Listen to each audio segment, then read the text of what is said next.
શ્રી સ્વામિનારાયણ ભગવાનની જય, અક્ષર પુરુષોત્તમ મહારાજની જય, ગુણાતીતાનંદ સ્વામી મહારાજની જય, ભગતજી મહારાજની જય, શાસ્ત્રીજી મહારાજની જય, યોગીજી મહારાજની જય, પ્રમુખ સ્વામી મહારાજની જય. આપણે કહેવાય છે ધરતીનો છેડો ઘર. કેમ આમ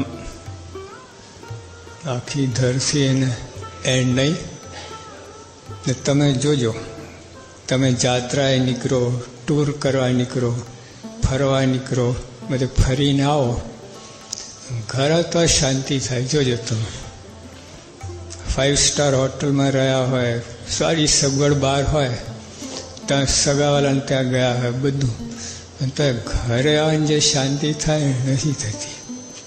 ભલે ઘર ભાડાનું હોય, 10 બાય 10ની રૂમ જ હોય, પણ તો એમાં જે શાંતિ થાય છે નથી.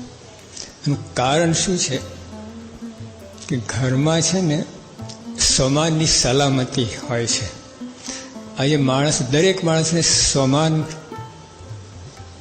બહુ રાખે છે. એમાં જરાક પણ ગડબડ થઈને દુઃખી થઈ જાય, હતાશા નિરાશા, આપઘાત કરે ત્યાં સુધી પહોંચી જાય. તો ઘરમાં એવું નથી બનતું. ભલે અંદર કદાચ થોડું ઝઘડે આમ કરે, પણ તો એક ના એકબીજાને સમાન ગવાતા નથી. એવું બધું ઘરની અંદર હોય છે. એમાં ઋષિમુનિઓ ખાસ પહેલેથી આ વ્યવસ્થા કરી છે. ઘરની અંદર આપણું મન ત્યાં શાંતિ રહે, એવા નિયમો બનાવ્યા, એવા આયોજનો કર્યું, એ રીતિ રિવાજ ઊભા કર્યા કે જેને કરીને એને અનુસરે તો ઘરમાં શાંતિ રહે, કુટુંબમાં, પરિવારમાં એકતા રહે. એને આ બહુ જરૂરનું છે. એક પુસ્તક બહાર પડ્યું અમેરિકાથી, પીસ ઓફ માઇન્ડ, જેની લગભગ 25-30 આવૃત્તિ છપાઈ છે. વારે વારે બધું વેચાઈ જાય. પહેલા જ પાના ઉપર એક બાપ દીકરાનો સંવાદ છે. બાપ દીકરાને કહે છે કે તારે સુખી થવા માટે જે વસ્તુ એનું લિસ્ટ બનાવે, અને 25 આઈટમનું લિસ્ટ બનાવ્યું. પછી એના બાપે વાંચ્યું કે બેટા, એક મોટું ઇન્ગ્રેડિયન્ટ, મોટું તત્વ અંદર છે જ નહીં. શું છે? મનની શાંતિ. એ ઉમેર તો બીજા 25 આઈટમ નહીં હોય ને તો તું સુખી રહીશ. ના, 25 આઈટમ તને પ્રાપ્ત થશે, પણ મનની શાંતિ નહીં હોય, કંઈનું કંઈક થશે. તો જો ઘરની અંદર જે ઘરમાં એકતા હોય, દરેકને શાંતિ હોય, એ ઘર કહેવાય, બાકી ઘર ના કહેવાય. તો આજે બધું જો તમે છીનભીન થઈ ગયું છે કુટુંબ, પરિવાર. એનું કારણ શું? પશ્ચિમની સંસ્કૃતિ, એનો પ્રહાર આપણી સંસ્કૃતિ પર થયો, અને આપણા નમી ગયા, અંજાઈ ગયા, અને ઓલી સંસ્કૃતિમાં આપણે લેવાઈ ગયા.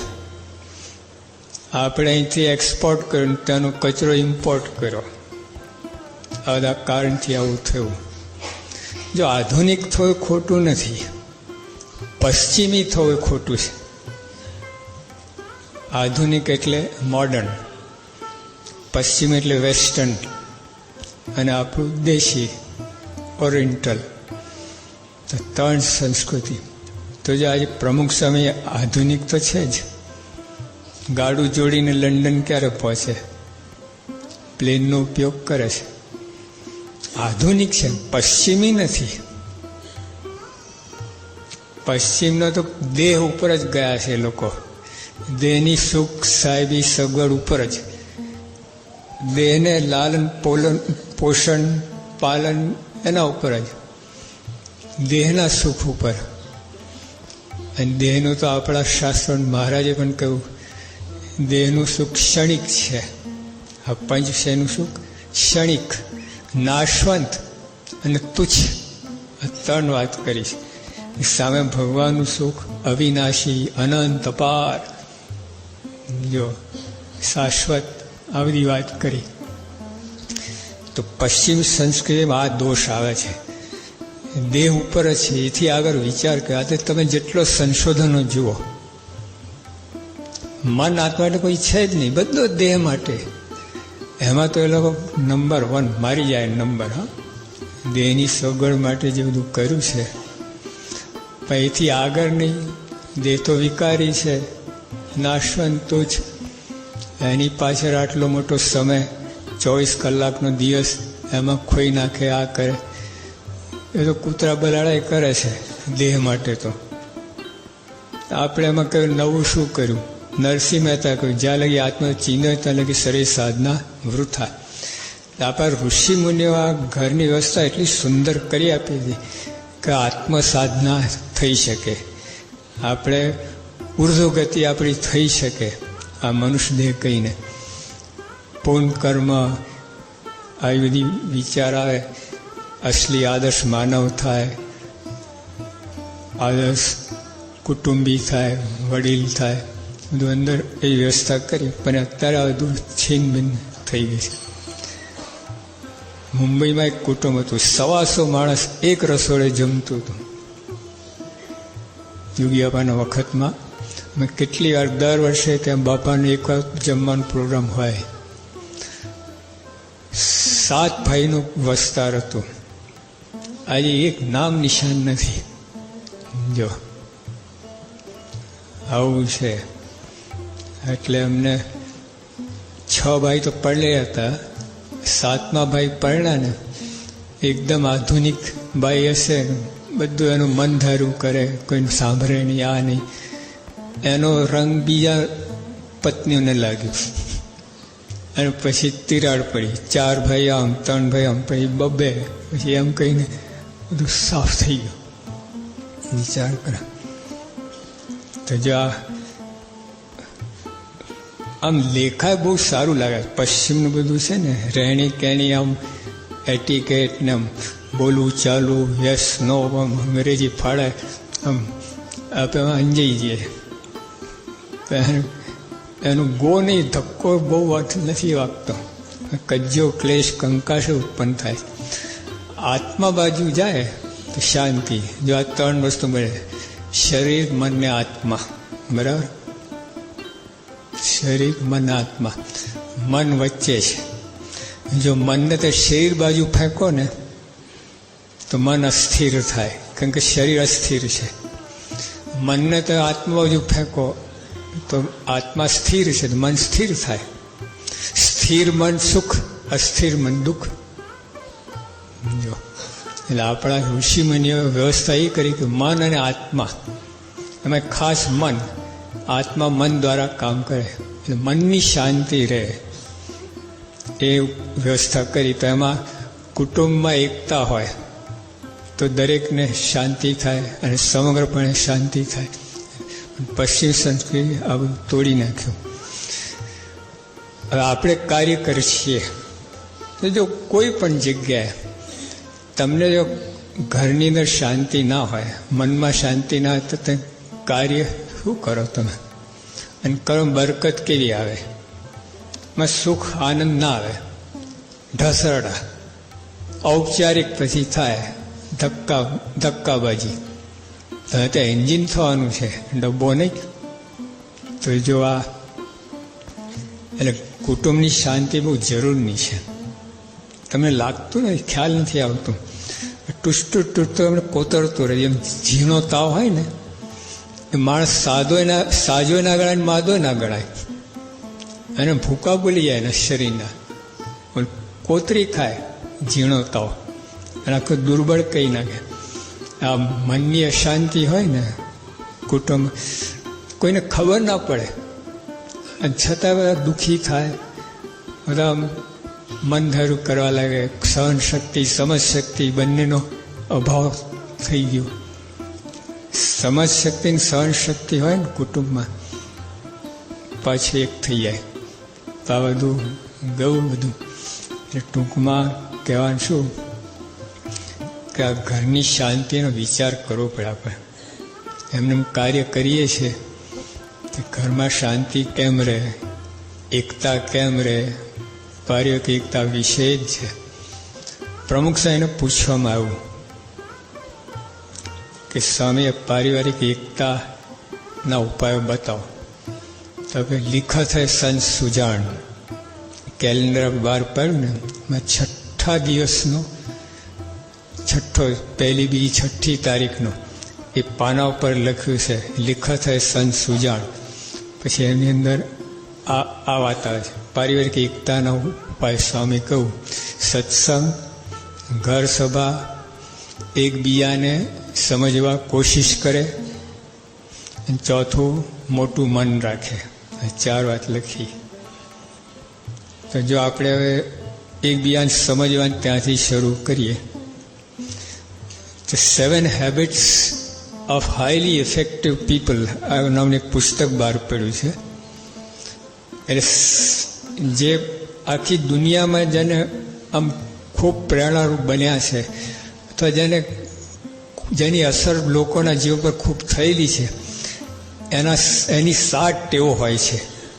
મને એક ટેવ આ છે, first seek to understand and then to be understood.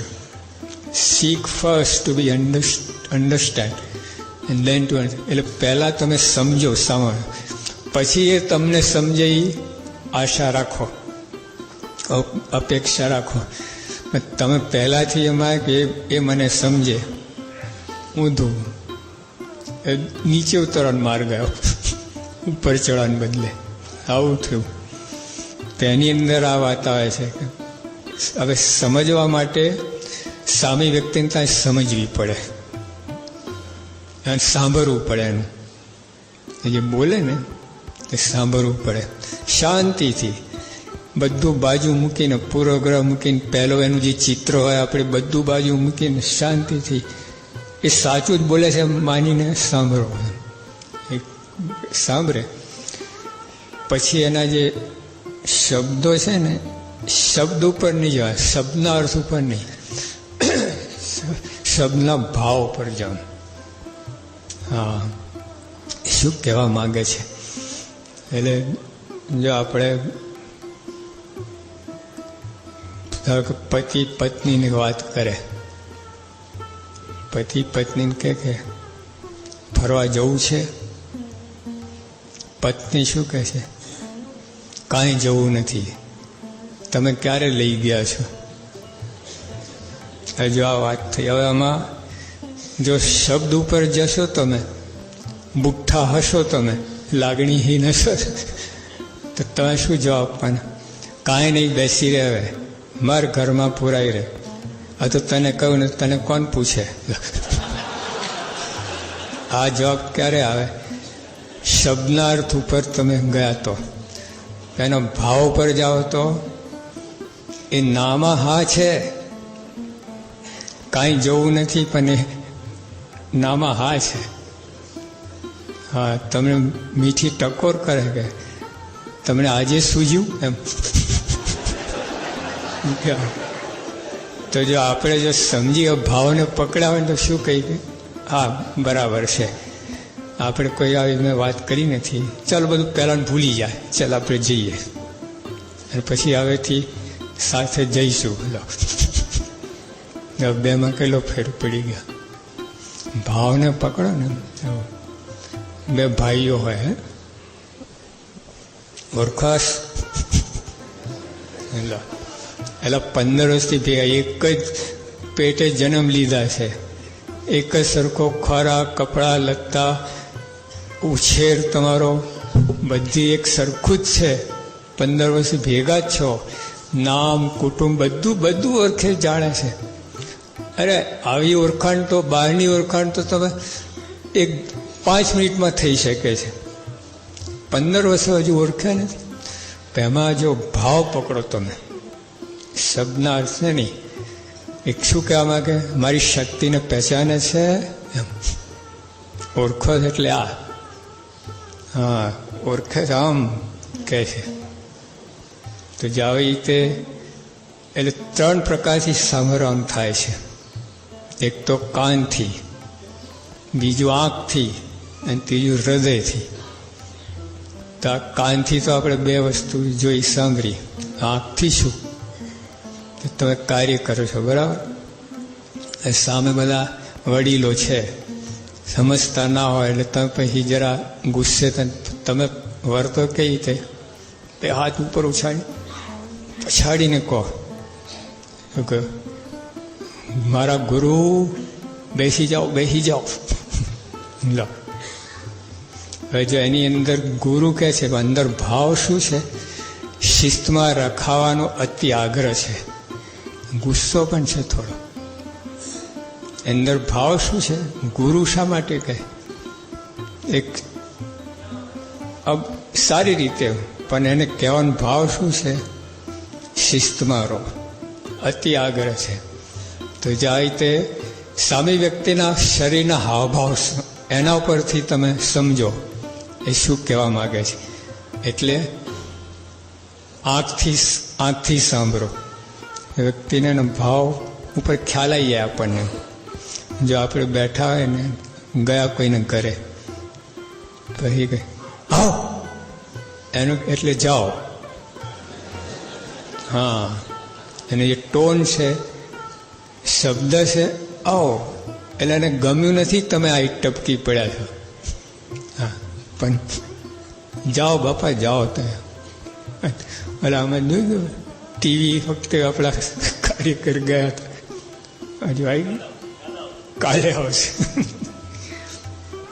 આપણે કાર્ય કરતા છે ને એટલે એને બધું વાયદો આપેલો, ફોન કર્યો, બધું નક્કી થઈ ગયું. ઓલા ભાઈ યાર ગયા ઓલા ટીવી જોતા હતા મેચ. પછી ઓલા આવો આવો બેહો, શું કહેવાનું છે? હા, આખું એટલે પહેલી વખતે આવ્યા ત્યારે તો કેટલા ભાવથી બધા અત્યારે આમ કે તો એને વિષયમાં ભંગ પડ્યું ના. એટલે જે બોલે છે આવો બેસો બોલો વાત કરો, તો એને ગમ્યું નથી. એટલે એના હાવભાવથી એના ટોનથી સમજી શકાય. એટલે આ રીતે આપણે આંખથી હૃદયથી સાંભળો. એથી સાંભળો એટલે કોઈ બાપ હોય દીકરાને કહે કે બેટા સાંજે ઘરે પાછા આવતા આજ તું લઈ આવીશ. જો ત્યાં શું છે, પિતાની લાચારી છે, એક જ આધાર છે. હવે લઈ આપે તો ઠીક, નહીં તો કાંઈ નહીં.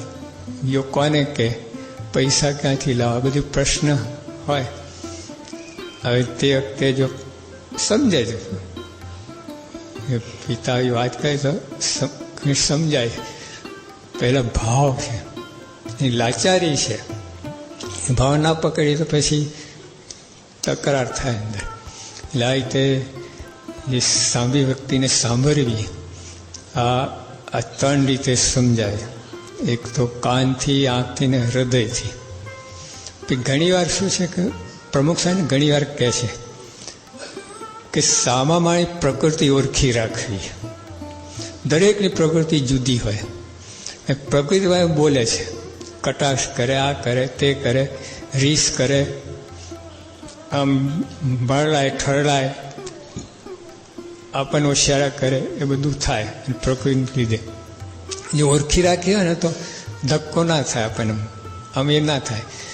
કોઈ આને એકદમ જોરથી તમને ખખડાવે, ઓળખે ભાઈ એને સ્વભાવ છે, મને એકલા ને બે કેટલા બધાને ખખડાવે છે, પછી આપણને કંઈ બહુ વાંધો ના આવે. પણ જો ઓળખી નાખે ને તો મારો શું વાંક, મને કેમ બોલે છે, આ બીજા નથી, ભાઈ બીજા પણ ખખડાઈને જ આવે છે, તમે જોયું નથી. એટલે આવું બધું થઈ જતું હોય. એટલે સાંભળવામાંથી, એટલે આવી રીતે સાંભળવાની વાત છે. એટલે સામાન્ય સમજવા માટે ઘણી વાર કહેવાનો ભાવ જુદો. હવે બીજી વાત, ધારો કે રજૂઆત સારી ના હોય પણ કહેવાનો ભાવ ખોટો ના હોય. એક યોગી આપવાની બૌદ્ધ કથામાં એક પ્રસંગ આવે છે. એક શિલ્પકાર દીકરો હતો, એ મૂર્તિ બધી બનાવે, પપ્પાને દેખાડે. બાપુજી કે આ બરાબર નથી, આમ બરાબર નથી. પછી જાય, થોડા દિવસો વાંધો ના આવે, પણ પછી બહુ આવું પછી કચકચ લાગવા લાગી દીકરાને. કા ડોહો કંઈ સમજે નહીં, કંઈ મોટો કચકચ કરે, ભૂલ જાય, શું ભૂલ છે, એ બધું મનમાં ભાવ ફરવા લાગ્યા. પછી કંટાઈને પોતાની મૂર્તિ દાટી દીધી અને બાપુજી બહાર ફરવા નીકળ્યા, એના દેખતા ખોદી એને મૂર્તિ કાઢી. જો બાપુજી આ મૂર્તિ નીકળી, નીચે મૂર્તિ, હા બસ આવી બનાવજે, એટલે કે મેં જ બનાવી છે. તો જો આમાં થયું શું, અને બાપુજી કહી દીધું કે બેટા હવે તને આ ટોકણી ખમીને આ તું આ મૂર્તિ બનાવવાનું કામ કર તો આગળ વધત. હવે બધું વૃત્તિ ટળી ગઈ ત્યાં આગળ વધવાની. હું તારો દુશ્મન નથી, આમ ભૂલ ત્યાં આગળ વધારવા માટે કહેતો. તો જ્યાં સમજાય નહીં, રજૂઆત બરાબર નથી, આમ ભૂલ દેખાય, આમ કર્યા કરે ને એટલે કોઈ ગમે કંટાળી જાય, પણ તે ખમી જાય ને કામ થઈ જાય. આપણે રાજકોટમાં એક ડૉક્ટર છે મનોજભાઈ, આંખના સ્પેશિયાલિસ્ટ. એ મદ્રાસના આંખને હાર્ટના, એ મદ્રાસમાં પેલા મોટા ડૉક્ટર છે ને એની હાથ રીતે ટ્રેન થયેલા. એ હાથ રીતે કેટલા બધા આવે ને એવા ખખડાય, એટલું લેફ્ટ રાઈટ લે ને કોઈ ટકે જ નહીં. આ ટકી ગયા. એ રીતે અમેરિકામાં આપણે એક ભાઈ છે કેન્સર સ્પેશિયાલિસ્ટ ડૉક્ટર, એના બોસ 70 જન્મમાંથી એ એક જ ટક્યા. બોસ ખખડાવે, ખપ રાખીને તો આજે નામના કેટલા આગળ આવી ગયા, પોતાની હોસ્પિટલ કરી છે, કેન્સરની હોસ્પિટલ, બધું કેટલું બધું પોતે બધું આગળ આવી ગયા. તો જો ટોંકણી ખમીને બધું થયું ને તો યાદ કંટાઈ ગયા, કચકચ કા ડૉક્ટર રસ્તો પકડે, ઓલા ટકીયા એવું થાય. એટલે આ રીતે સમજવાની વાત આ છે. હવે ડૉક્ટર જ્યાં ખખડાવતા હતા એ કાઢવા માટે નહોતો ખવડાવે કે તમે જતા રહો, નાલાયક છો, મૂર્ખ, એવું નહીં. એને પરફેક્ટ બનાવતા કે મારા હાથ નીચેથી જે ડૉક્ટર પસાર થયો હોય પછી ગોબરો ના હોય, હા એ કહેવા માગતા હતા, પોતાનું સ્ટેન્ડર્ડ જાળવવા માગતા હતા. ઓલા લોકોને આવું પડ્યું બધું. અરે ટૂંકમાં આ તો સમજવાની વાત છે. હવે સમજ્યા પછી આપણે બીજો ચોથો મુદ્દો, મોટું મન રાખવું. મોટું મન એટલે માફ કરવી, માફી કરવી.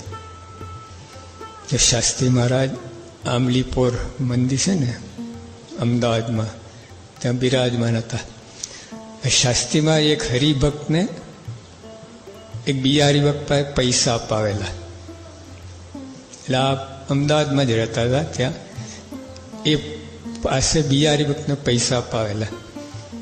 પેલો હરિભગત પૈસા આપી ના શક્યા પાછા, એલા એકદમ ગરમ થઈને શાસ્ત્રીમાં ઉપર તૂટી પડ્યા કે શાસ્ત્રીમાં કહેવાથી આપ્યા હતા ને, અને 2 ફામ ગાળો દીધી એમ. પછી ઘરે જતા રહ્યા. પછી બીજા એમના પાડોશી બીજા હરિભક્તો જાણવા, એને કહ્યું તું કેવો કહેવાય, આપણા ગુરુ છે એને આવું કહેવાય, આમ તેમ બધું. અંતરદ્રષ્ટિથી પાછા માફી માગવાયા. સ્વામી કે અમે જમાનો ચોપડો રાખીએ છીએ, ઉદાહરણ રાખતા નથી, અમે લીધું જ નહીં. તે જ બધી વાત કરી. જો માફી, મોટું મન, ઘરની અંદર બધું આવું મોટું મન રાખવું પડે. સમજ શક્તિ અને સહન શક્તિ આ 2 હોય તો મોટું મન આવે. પછી આ બધાનું કારણ શું છે? ઘર્ષણ થાય છે ને, મૂળ અહમ ને મમત્વ, આ 2ને કારણે ઘર્ષણ થાય છે. અને એમાંથી પ્રશ્નો ઉભા, who is right, what is right નહીં, સાચો કોણ? ભાઈ સાચું શું એના ઉપર જવું, તો પ્રશ્ન ઉકલે. પણ હુ ઇઝ રાઈટ કે સાચો કયા પર જાય તો વધારે અહમનું મહત્વ ભરાય. બંને ચડસા ચડસી થયા જ કરે, તર્ક વિતર્ક સાંસદ દલીલબાજી ચાલ્યા જ કરે, એનો અંત ના આવે. પણ મોટું મન રાખે એટલે વોટ ઇઝ રાઈટ એના પર જવું. જો શાસ્ત્રીમાં તો આખું જીવન જુઓ. ત્યારે સ્વામી વડતાલમાં ત્યાં કેટલું કષ્ટ સહન કર્યું છે આ ઉપાસના પ્રવર્તાવા માટે. તો સ્વામી મનમાં લીધું નથી કે હું શું ખોટું કરું છું.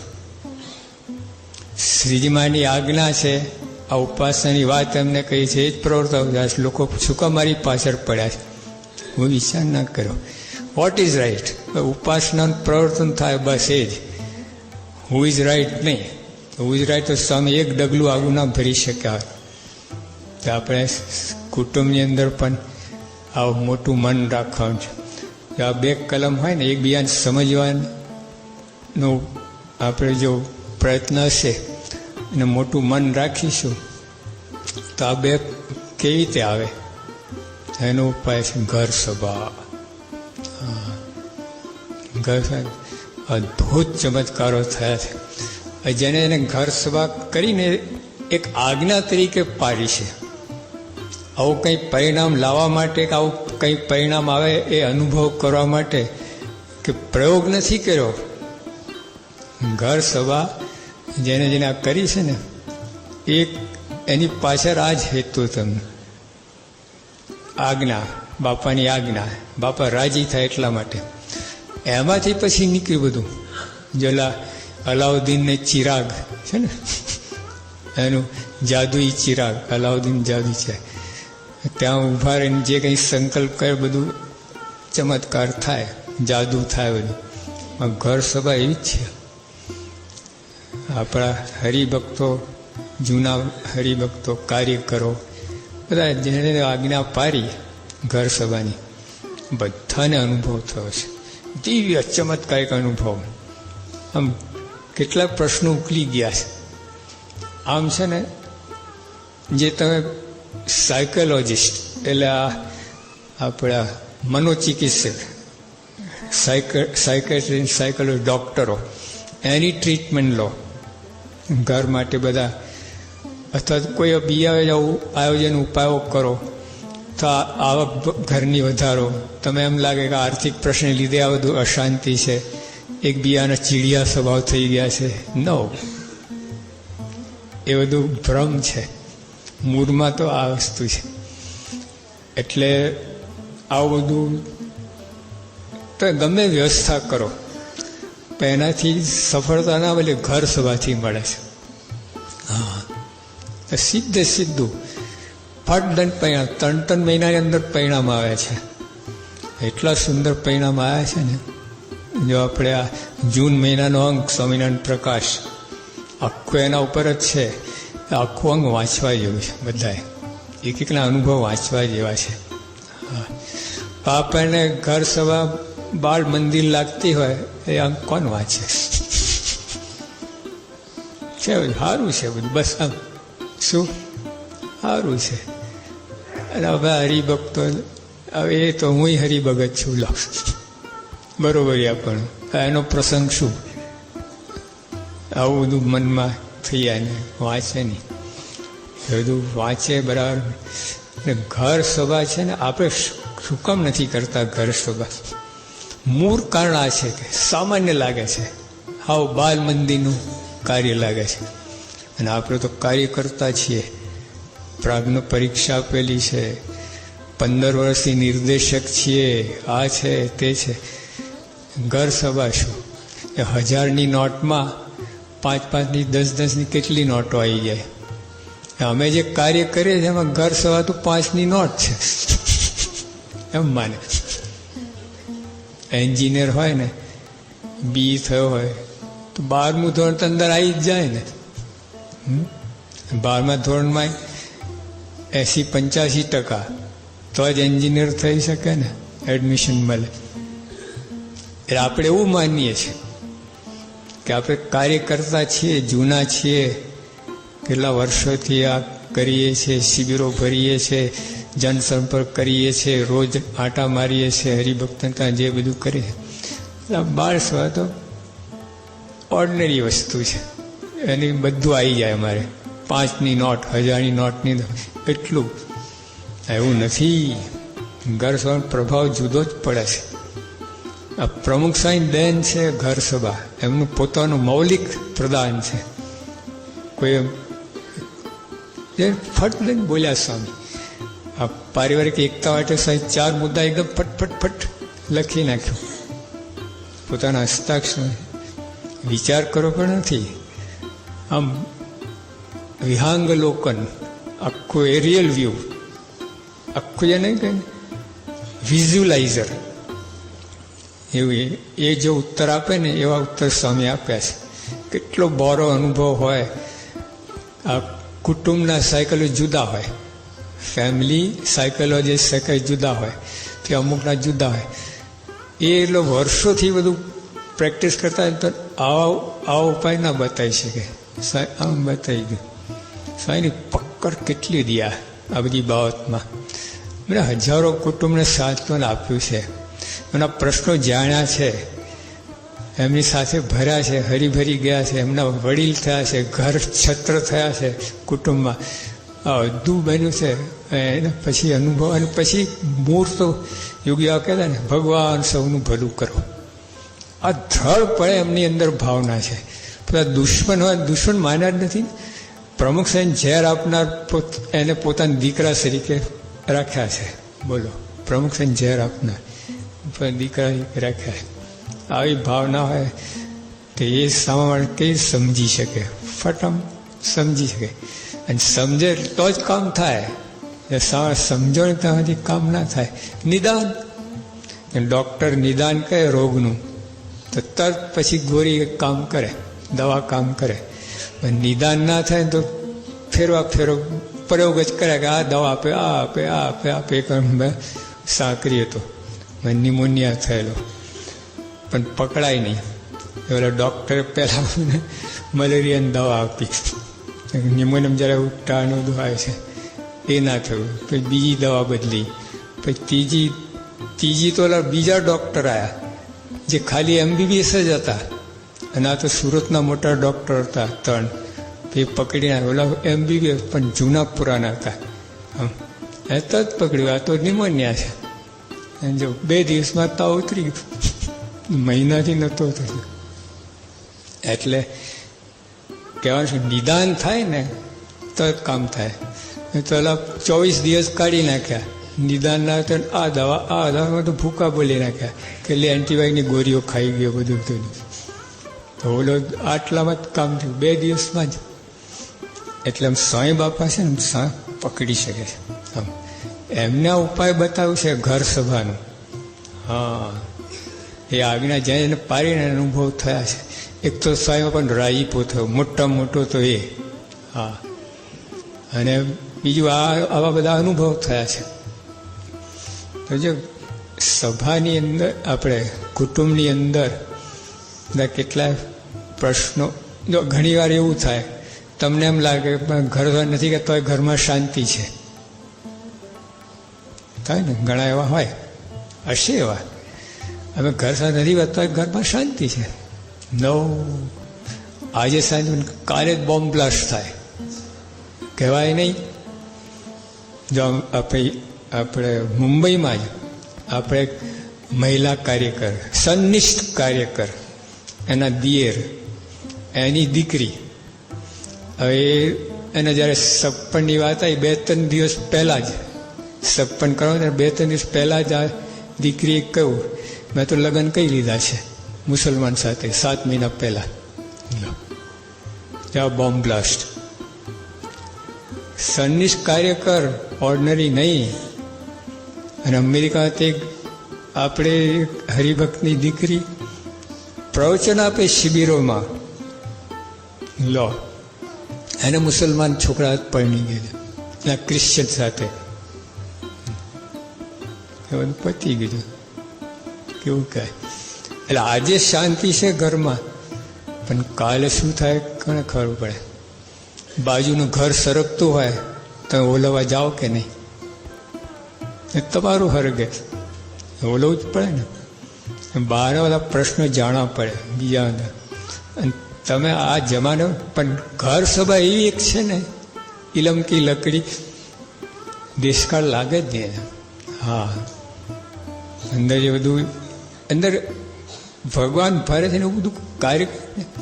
એમાં શું થાય છે, એકબીજા નજીક આવે છે બધા. આજે છે ને માણસ આખી દુનિયા અહીંથી લંડન ખાય 10 કલાકમાં, કેટલું ટૂંકું થયું. પણ બે બાજુમાં બેઠા હોય ને 1,00,000 માઇલનું છેટું હોય. હા, બાજુમાં બેઠા હોય 1,00,000 માઇલ છેટું હોય, બનતું જ ના હોય, જામતું જ ના હોય. એક માટે ઘૃણા હોય, એલર્જી હોય, આવું થાય. શાસ્ત્રના વખતમાં ખરી ભગત એટલે આયા બાપાને પગે લાગીને પછી પાછળ બેસે છે. સાહેબ અહીં બેસ ને, મારે તો કહ્યું જેને જ્યાં ઘટે ત્યાં બેસવું, સામે એની પાસે ના બેસવું.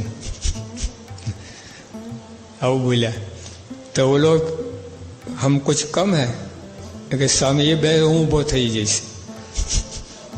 જાઓ તાલમેલ કેવું થાય. એટલે નજીક આવું છે બહુ મુશ્કેલ. ઘર સભાથી આ પરિણામ આવે છે, એકબીજા નજીક આવે છે, એકબીજા ક્ષમા કરતા થઈ જાય છે, એકબીજા સમજવા લાગે છે. જો તાર દીકરો હોય ઘરમાં માંગણી કરતો હોય પદાર્થની, અને બીજાના ભાઈબંધ મિત્રો પાસે સાયકલ હોય, બીજું ત્રીજું હોય, એટલે માંગણી કરે, સ્વાભાવિક છે. અને આપણે આર્થિક પ્રશ્ન હોય, આપણે ના લાવી શકતા હોય તો પછી કજ્જો થાય. અને દીકરો એના બાપને કંજૂસ સમજે, અથવા તો મને ચાહતા નથી, એવું બધું મનમાં ભાવભાવ થાય. અને બાપને એવું થાય કે આ કજિયારો છે આ છોકરો, આ તો પથરો જન્મ તારો. આવું બધું થાય. એટલે જાત જાતનો ભાવ અંતર પડતું જાય. પણ ઘર સવાથી એવી જ થાય છે ને, ઓલા સમજવા લાગે છે કે મારો બાપ પાસે પૈસા નથી, મારા મિત્રના બાપ પાસે પૈસા છે, એ લાવી શકે છે, મારા બાપુજી ક્યાંથી લાવે. સમય ઘર સવાનું પરિણામ આવે છે, માગણી બંધ થઈ જાય, એટલે આર્થિક પ્રોબ્લેમ સોલ્વ થઈ ગયો. કેવું છે એટલે આવું તો એકબીજા નજીક આવે છે, એક માટે પ્રેમ ભાવ થાય છે, વધતો જાય છે. અને જે એટલે બધાને જરૂર છે. ઘરમાં શાંતિ હોય આજે, પણ તો કાલે શું થાય ગેરંટી નહીં. પણ ઘર સભા છે ને વિમોતરાય જેવું છે. હા, ભવિષ્યમાં પ્રશ્ન નહીં બને. અત્યારે શાંતિ જળવાઈ રહેશે, મેન્ટેન થશે. આજે છે ઘર સભા મેન્ટેન થશે, પણ ઘર સભા નહીં કરો તો ક્યારે શું થાય કહેવાય નહીં. એટલે ઘર સભાની અને મૂળ તો એક આજ્ઞા છે. મોટા મોટી વાત તો એ છે, એટલે આપણે ભૂલવાની જરૂર નથી, પાકે પાયે રાખવાનું છે.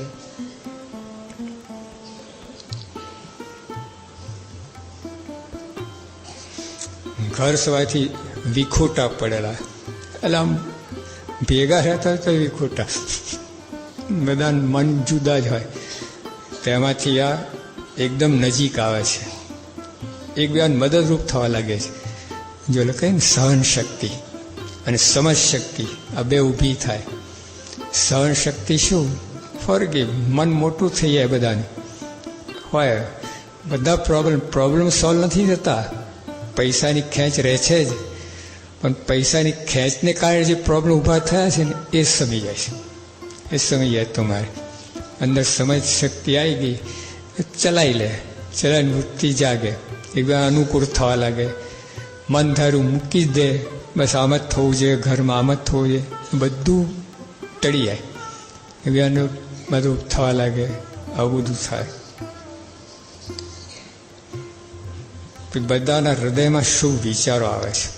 હા, ઘર સભામાં આ ઓટોમેટિક આમ કહેવું નથી પડતું, શીખવાનું નથી. એ ભેગા થયો ને એ જ મોટી વાત છે. ભેગા થવા જ બધું ચમત્કાર અંદરથી ઉત્પન્ન થાય છે. ભેગા થતા જ નથી. અહીં ભેગા થાય એટલે હૃદયથી પણ ભેગા, મનથી પણ ભેગા. આ ઘર સભામાં એવું થાય છે, ખાલી શારીરિક ભેગા પણ નથી, આમ મન હૃદય બધું ભેગું થઈ જાય છે. લાગણી, પ્રેમ એ બધું એકબીજા માટે થવા લાગે. એટલે એને લીધે કેટલાક પ્રશ્નો ઓટોમેટિક ઉકલી જતા હોય છે.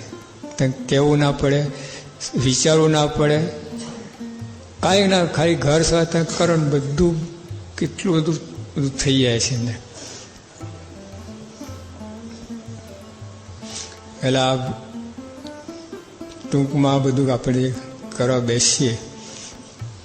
અંકમાં વાંચવા જેવું છે, ત્યાં ફરીથી વાત કરું છું. માં ઈશ્વરચંદ સાહેબનો લેખ છે, આ તો બધું બહુ જ સરસ છે બધું.